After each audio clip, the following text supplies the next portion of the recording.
영국의 두 번째 여왕 그룹 퀸에 관한 얘기를 하고 있습니다. 오늘은 세 번째로 영화 보헤미안 랩소디가 왜 성공했을까?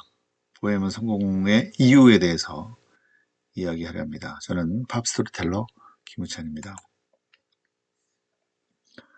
자, 영화는 안타깝게 천만을 채우지 못했지만 굉장히 많은 사람들이 영화를 봤죠. 특히 한국에서 더 큰 성공을 거뒀습니다.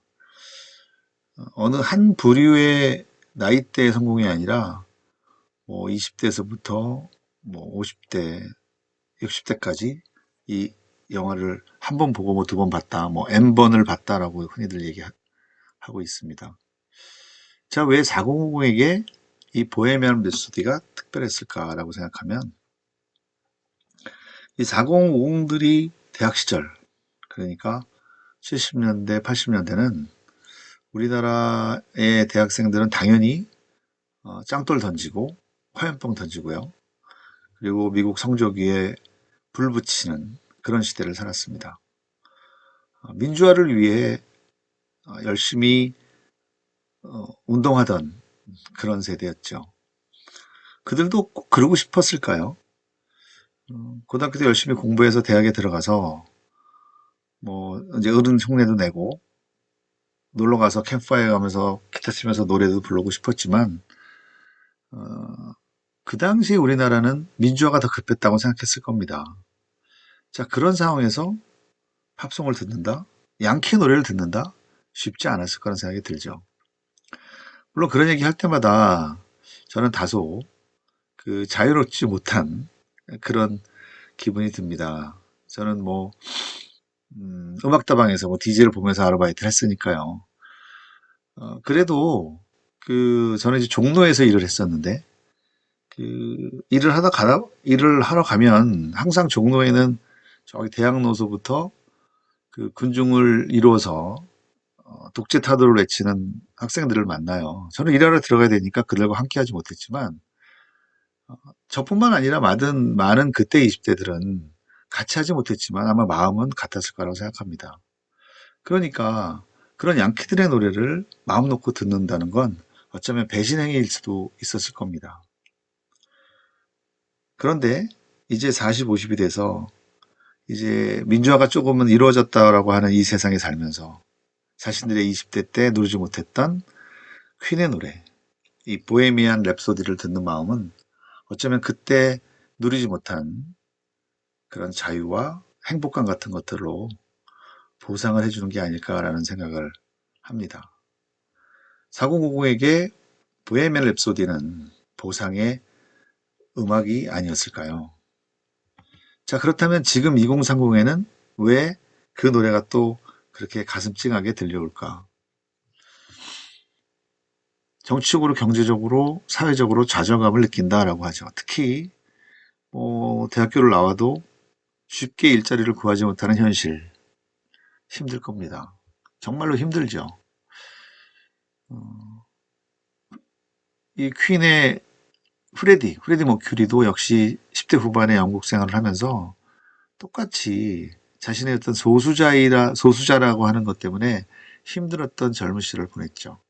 그렇지만 그가 자신의 재능을 살려서 대단히 커다란 성공을 거둡니다.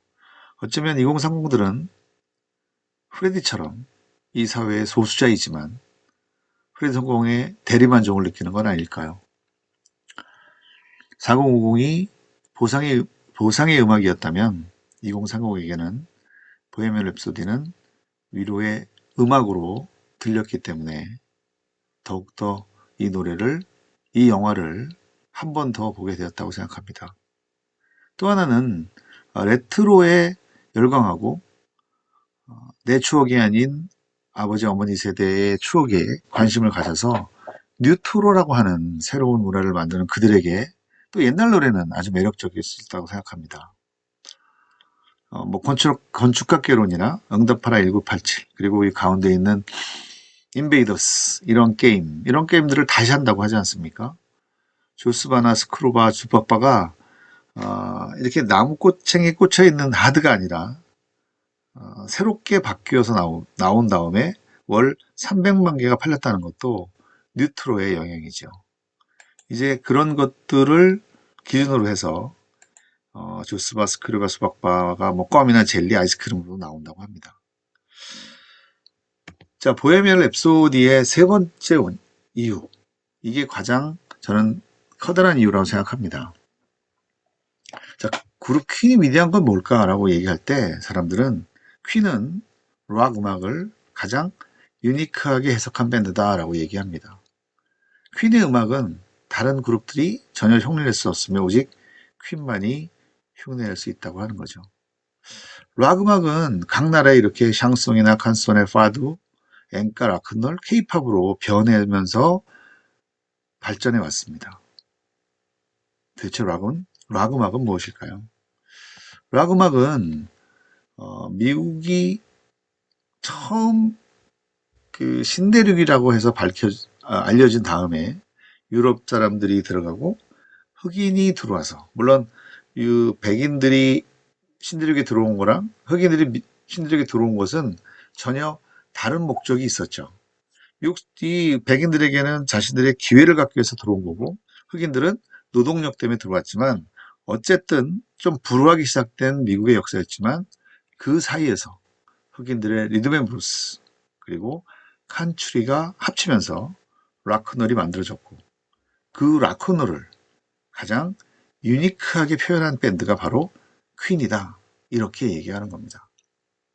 세월이 지나도 비록 프레디 머큐리가 우리와 같이 하지 않아도, 그리고 같이 베이스를 치던 존 디콘이 베이스를 치지 않아도, 그래서 어쩔 수 없이 로저 테일러와 브라이언이 둘이서 공연을 하지만 우리는 그래도 퀸의 음악을 사랑하지 않을 수 없는 것입니다. 오늘은 왜 보헤미안 랩소디 그리고 영화 보헤미안 랩소디가 성공했는지 그런 얘기를 드렸습니다. 저는 팝스토리텔러 김우찬입니다. 고맙습니다.